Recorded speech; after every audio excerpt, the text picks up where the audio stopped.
strâmbă din nas dacă trece pe lângă el o vacă ce se balegă, dar nu-l deranjează să se admire câinele care se încovoaie în parc pentru același lucru. Bă, este exact așa, bă. Toți câinii românilor își fac treburile pe unde apucă. Ați văzut vreodată vreun stăpân să-i dea un picior în burtă câinelui în timp ce se cacă pe câmp sau în parc sau pe ruta aia de biciclete? Sau pe unde apucă el? Ați văzut vreodată vreun cetățean român mânca la tata să strângă cu sufertaj, cum am văzut în Franța, bă, fraților? Bine, ei sunt și obligați de lege. În momentul când se cacă câinele pe Champs-Élysées sau pe la Canbier sau unde își face el nevoile, ăla scoate, bă, din buzunar pungulița aia, are și un făraș uneori la el, îi strânge rahatul câinelui și îl aruncă la gunoi. Sigur, dacă nu, îl paște o amendă. Bă, ați văzut vreodată în România așa ceva? Nu, m-aș mai întreba ceva. Ați văzut vreodată vreun român care când își desface pachetul de țigări pe stradă să n-arunce măcar staniolul ăla, măcar celofanul jos? Dar nici nu-l aruncă mânca la tata. Îl lasă pur și simplu din mână. Deci el desface, vorbește la telefon sau cu ăla de lângă el și îl lasă să cadă, nici nu-și dă seama. Ai avea impresia că el nici nu realizează că îi cade o bucată din... Sau pur și simplu când mai are o țigară, m-a rămas străznit, mă. Pur și simplu mă opream și mă uitam lung după el, așa, cum se uita Rebreanu după gagici pe timpuri. Stătea așa, se uita în gol, așa stăteam și eu. Bă, deci îi las, mai are o țigară, zicea un pachet, da? Mai desface mai tot singur, o ia și lasă pachetul, bă, pachetul cade exact în locul unde trece, nu-l aruncă mai încolo sau nu are gestul ăla, știi, să spui, bă, l-a aruncat, poate căuta coșul de gunoi sau dintr-un reflex, nu tată, deci pachetul cade exact acolo sub el. Sau ca să vă fac un exemplu, deci el are așa, da? Merge pe stradă și de aici scoate, deci așa a căzut, da? Hai să mai facem încă o dată. Deci merge pe stradă, ăsta e pachetul de țigări al boului, scoate ultima țigară, așa. Deci acolo a căzut, nu-l mai aruncă, deci nu trimite, numai să mă ierte cu coana asta, că mi-a trimis, acum îmi dau seama, am primit special. Leu, săraca.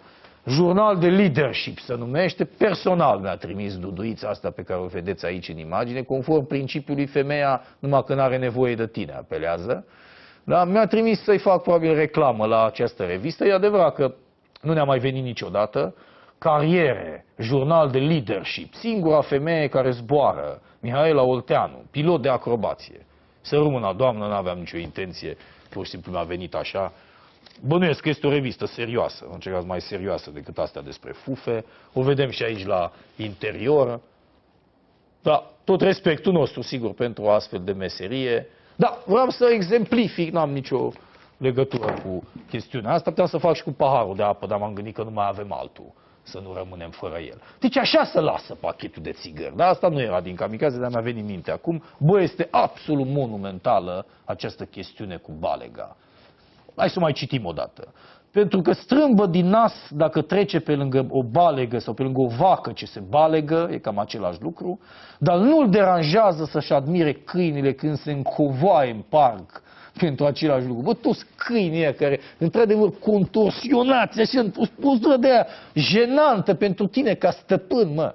Și câinii ăia chinuindu-se, trag o căcare în parcul ăla, firea al dracului de viață și de toxine, de cancerul vostru cu raioanele voastre de alimente, bă, dar de câinele ăla nu zice nimeni nimic, bă, la televizor, bă, firea al în secolul 21 călcăm numai rahați, asta aduce noroc, sigur, să și vede, aduce un noroc, bă, românul este cel mai norocos, bă, de să încovoaie potaia aia, așa să screm câinele ăla. Bă, dar stăpânul, bă, de o demnitate. Deci, atenție, profesor universitar, fermier, dulgher, zidar, fotbalist profesionist, dentist, orice ar fi el, jurnalist, desigur, orice. Bă, stă, are o demnitate de aia pungașă în el. Drept așa stă, bă, nu-i tremură și telefonul dacă îl are la ureche, îl lasă un pic mai... Bă, și ia poziția de drept în fața câinelui când se cacă ăla. Deci stă drept, bă, are un respect față de căcatul câinelui Ceva incredibil, bă. Bă, am văzut chestia asta de mii de ori. Mie îmi plac detaliile, nu mă interesează chestiunile astea, că aia are țâțe mari, nu mă interesează, nu asta observ la ea. Da? Mă interesează detaliile, asta e un defect. Bă, m-am uitat mereu, am văzut căcatul ăla cum iese din câine de nenumărate ori. Bă, n-am ce să fac, bă. Bă, este incredibil, bă. Mă vine să dau cu toate cărțile astea de pământ. Bă, este strigător la ce...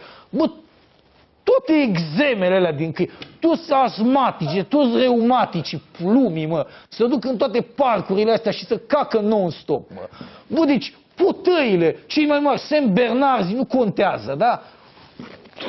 Poziții de aia înfiorătoare, îi vezi pe toți acolo, le tremură, uite așa, le tremură curul, da? De zici că pleacă un satelit de la, pe nu știu ce planetă, de la Curu, da? Uite așa le tremură câinilor curul, bă, ăla stă încremenit. Ăla se uită în căcatul câinelui, stăpânul, bă, de zici că e hipnotizat. Uite așa stă. Bă, deci în viața lui nu s-a uitat ceva mai atent la nimic, mă. Bă, nici când a trecut strada prima dată, nici când și-a luat carnetul de conducere, nici la lucrarea de licență, bă, a plagiat-o. La nimic, la prima femeie din viața lui, la măsa, când era în coșug, la nimeni, mă. Mă, se uită în curul câinelui, uite așa. Să vadă cum se... Bă, da, toată bucuria omului. În momentul când câinele dă drumul la căcatul ăla, deci omul îi trece așa tot, parcă ia o piatră de pe suflet, a s-a căcat și de data asta, deci e bine. E bine, câinele, de data asta, hai că a mai trecut o zi, că până mâine când se cacă iar, totul este absolut ok. Bucuros, sigur, acolo e și munca lui. Îmi place termenul ăsta cu munca. Toți muncim, bă, în țara asta. Atenție, și ăla muncește, boul ăla. Pentru că acolo e mâncarea pe care o plătește el. Da, acolo e câinele pe care îl întreține el. Nu e chiar așa simplu. El muncește să-l ducă pe câine, să se cace, să-i asigure condițiile de căcare câinelui respectiv. Da? Este extraordinar de important acest lucru și asta este, după mine, o frază mult... Bine, românii n-au. Sigur, râd vreo 2-3 acum și o să spună la un dobitoc, iară s-a legat ăla de Bosgor, de nu știu ce. Da, că asta, așa e România. Nu, tată, e foarte important. Dacă ați înțelege sensul acestor chestiuni, noi n-am mai fi unde suntem.